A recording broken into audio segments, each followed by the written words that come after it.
Welcome to Buffalo Game Day Recap. I'm Thad Brown along with AJ Feldman following a Bills 24-18 win over Tampa Bay. And AJ, it felt like a win that did right the ship. I don't want to say that we're putting Buffalo back into the Super Bowl conversation, but there were so many things about this win that went right for the Bills. And to me, the thing that I take from this right off the bat is everyone was ready to go. Sean McDermott deserves a ton of credit for having this team prepared.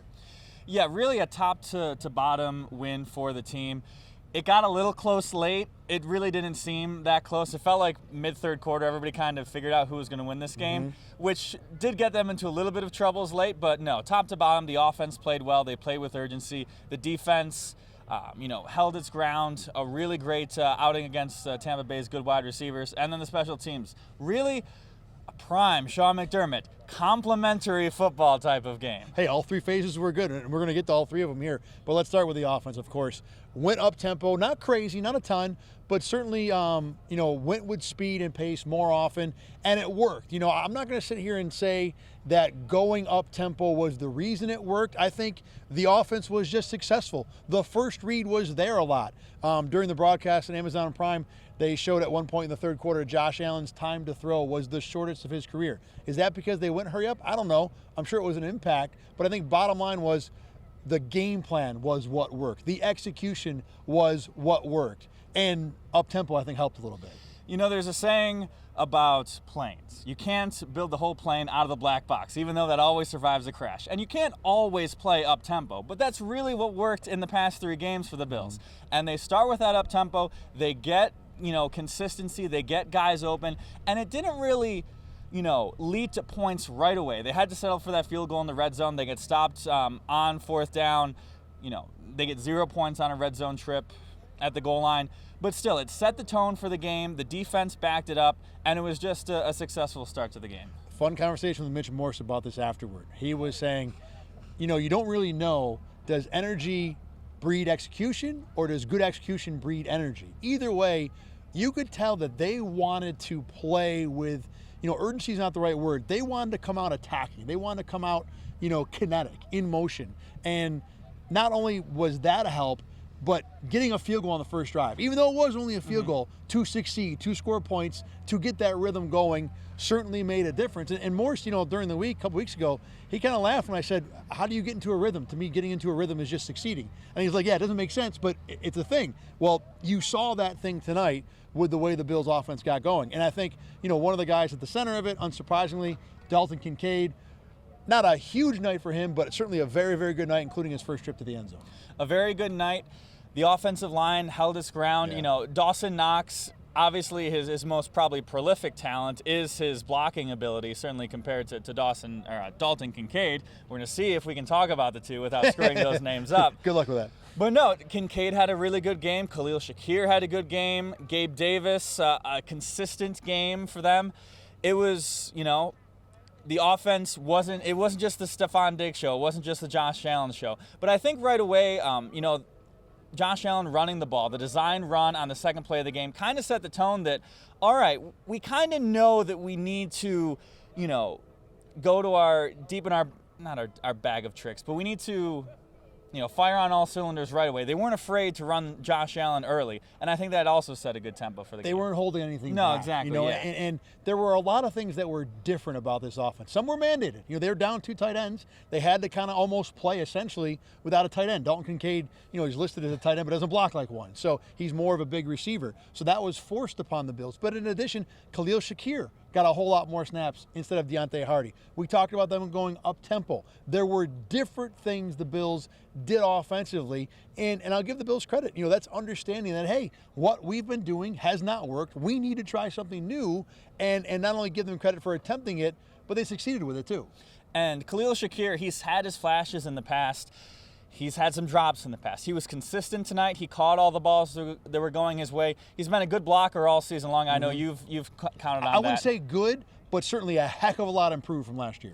So especially with them needing perhaps some more blocking capabilities on these run plays, on these, some pass protection plays, more in the run game. But I think a good job by Shakir stepping up. Josh Allen, Sean McDermott talking about, his consistency in practice, his hard work. Sean McDermott had to kind of ask and make sure he was still a second-year player because he's shown that maturity so far. We were talking about Gabe Davis a minute ago, and I said, hey, Gabe had a nice game, but we've seen Gabe have nice games. This is not a reason for expecting change or, an impact that will be long-lasting, that will be different. But you brought up a good point about why this Gabe Davis game actually was a little bit different. Yeah, usually with Gabe Davis, it's the big play. It's the deep route. It's him running his 9 route and getting a long play. I believe his longest reception tonight was 16 yards, and he had, I don't know if you have the stats pulled up there, he had a lot of catches, 9 for 87, longest catch was 16 for sure. 9 for 87. And even more importantly, 9 catches on 12 targets. It wasn't 9 catches on 30 targets. Yeah, and Josh Allen did talk about how, they can't have him just be a deep threat. They do need to get him involved. It gets him more into a rhythm, as we've talked about all for the past couple of weeks, getting into rhythm. But, getting some of those easier catches, you have to get open to get those catches, but it certainly helped the offense, pick up early. Offense is going to get the shine from this game because that was the topic of the conversation going in. The defense played almost as well. And the defense didn't play very well the past couple of weeks. No. You look at the offense, the advanced statistics, the EPAs of the world. The defense was more of a problem in those regards than the offense. And the first 2 scoring drives for the Bucs in this game, one was a 56-yard field goal, so it's not like they moved the ball down to the 3. The other one was a 20-yard field off the Josh Allen interception. And then, they got a touchdown at the end of the game. But you look at all the ridiculous things that had to happen to get that touchdown. A illegal contact penalty, which borderline, but whatever, this is the league, these things they called, to extend a drive. A face mask penalty, 100% a penalty. Jordan Phillips has got to be smarter. One of maybe the worst penalties I've seen. For sure. Situation, how he was basically on the ground already when he ripped off his head. Just lean on him and it was over. If this had been a 7-point game then, you and I are having an entirely different conversation right now. And then even the touchdown is a play where the ball bounced off Christian Benford's helmet into Mike Evans' lap. So, even that was fortunate. By and large, the defense did their job. There wasn't a ton of sacks. I don't think they forced a single turnover, come to think of it, right? No. So the big numbers weren't there, but regardless, this team defensively did a great job. Mike Evans was basically irrelevant to that last touchdown. Yeah, you have 2 great wide receivers for the Bucs, Mike Evans, Chris Godwin. You hold them both to 100 yards until that last drive. Combined, 100 yards combined. Yeah. Until that last drive, Mike Evans, maybe had 2 catches for the entire game. And the pass rush wasn't really doing a lot in this game. They were getting close, but they weren't getting to Baker Mayfield aggressively. So they had to hold up in coverage. That back line, which allowed Mac Jones to pass 25 for 30 and nearly 275 yards.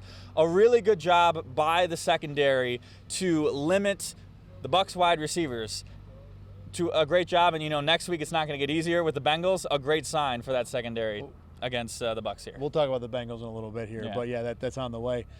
Christian Benford to me was a guy who stood out. He's been fine as a starting corner.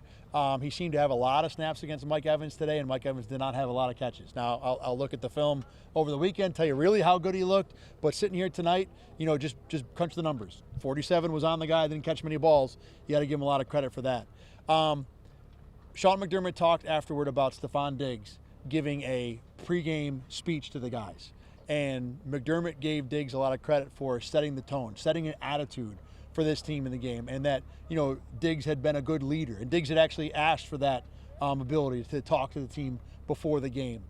This was a spot where so many different parts stepped up, so many different parts looked good. And Diggs' leadership obviously was, one of the functions of that. Now the question is, AJ, can this become a more than one game thing? You know who also set the tone? Josh Norman.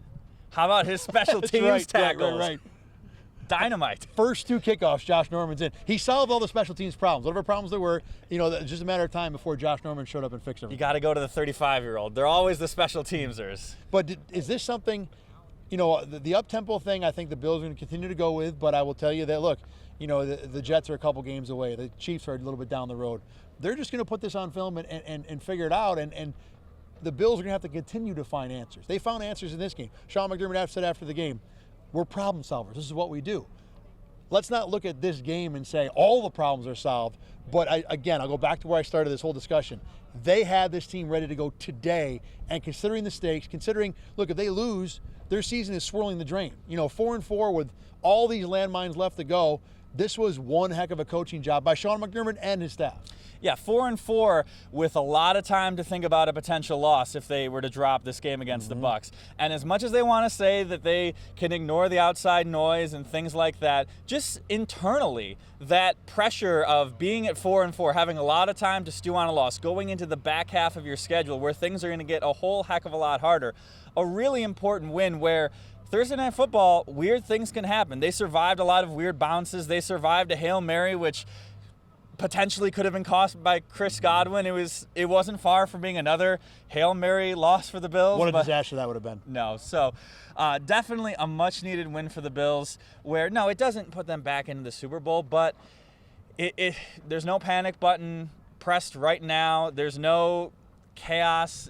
Now we just see where this goes going forward. Let's debate real quick. The two decisions in the second half, both in the fourth quarter actually, to punt near midfield, 4th and 4 the first one, 4th and 2 the second one. I liked both of them. My thinking was, look, you're up 2 touchdowns. Your defense is dominated all the way.